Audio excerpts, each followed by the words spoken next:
बाळांनो, काय प्रश्न कोणता आहे व्यवस्थित लक्ष द्यायचं. Property of an angle bisector of a triangle. Property काय दिल्या बा, in a triangle the angle bisectors divide the side opposite to the angle in the ratio of remaining sides. बरोबर, म्हणजेच AE upon EB is equal to AC upon CB. Given in triangle ABC, ray CE bisector of angle C intersects segment AB at point E. To prove काय तर AE upon EB is equal to AC upon CB. AC upon CB. Construction. Draw a line parallel to ray CE, parallel to ray CE passing through the point B. म्हणजे B मधून parallel line काढायची आहे, CE ला parallel B, extend AC so as to intersect it at point D. म्हणजे थोडक्यात याला ही line आपण काय केली, पॅरलल काढली कन्स्ट्रक्शन मध्ये.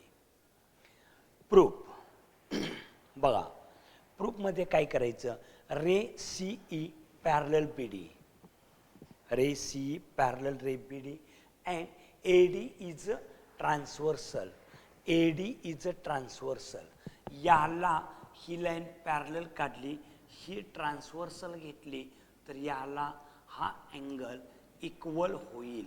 Angle ACE is congruent to angle CDB. दोन्ही अँगल इक्वल आलं, corresponding angle statement number 1. Next, ray CE parallel BD and CB is transversal. Therefore, angle ECB is congruent to angle CBD. हे दोन्ही angle बाळांनो congruent झालं. Statement number 2, alternate angle.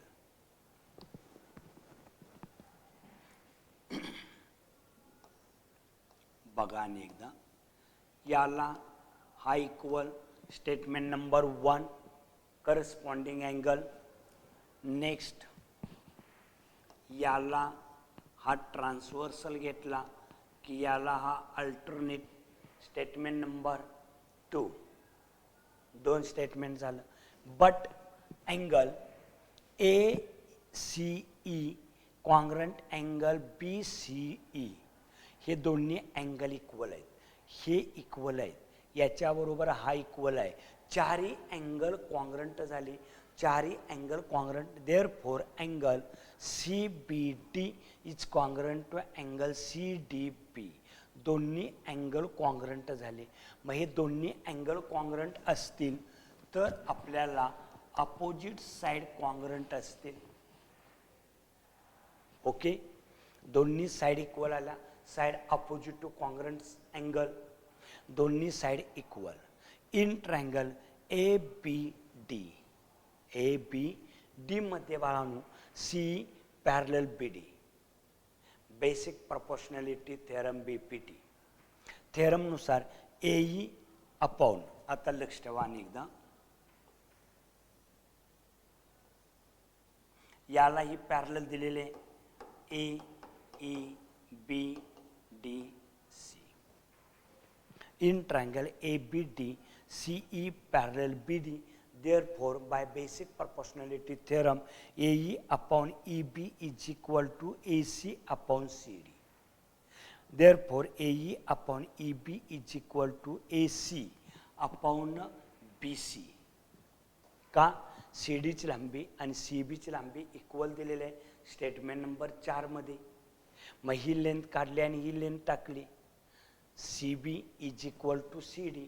मग CD काढून CB टाकला, कारण दोन्ही सेगमेंट इक्वल दिलेले आहेत स्टेटमेंट नंबर 4 ला. CB is equal to CD दिलेला आहे स्टेटमेंट नंबर 4. देअरफॉर आता तो दोघे इक्वल आहेत आणि हे पॉइंट आला आपला, सी डी काढला आणि बी सी टाकला. गणित व्यवस्थित लिहून घ्यायचं. बघा आता प्रूफमध्ये बघा, ray C parallel B D and A D is transversal दिल्यानंतर ए डी ट्रान्सव्हर्सल दिला. Therefore angle A C E is congruent to angle C D B. Corresponding angle statement number 1. नंतर taking B C as a transversal, B C transversal घेतला. E C B congruent C B D. Alternate angle statement number 2. But angle A C E congruent angle B C E. B C E म्हटलं चालतं, E C बी म्हटलं चालतं. Statement number 3. गिवनमध्ये आपल्याला दिलेला angle bisector C from 1 to 3 दोन्ही angle equal झालं. पलीकडचं कोणतं अँगल तर C B D congruent angle C D B. C B D आणि सी डी बी दोन्ही अँगल कॉन्ग्रंट असतील तर अपोजिट साईड कॉन्ग्रंट झाल्या. B C is equal to C D. B C is equal to C D. Therefore statement number 3. आता मोठ्या ट्रायंगलमध्ये काय करायचं, मग in triangle A B D ray C E parallel B D. C parallel B D construction केलेलं आहे. Therefore basic proportionality theorem A E upon E B is equal to A C upon C D. मग C डीच्या ऐवजी B C टाकला. हे आहे असंच ए C, C D काढला आणि बी सी टाकला. From 4 and 5 theorem is proved. लिहून घ्या व्यवस्थित आणि प्रॅक्टिस करा, लिखाण करा. पूर्ण थेरम मधून 2 ओळी आपल्याला लिहिता आल्या पाहिजे, 2 तरी.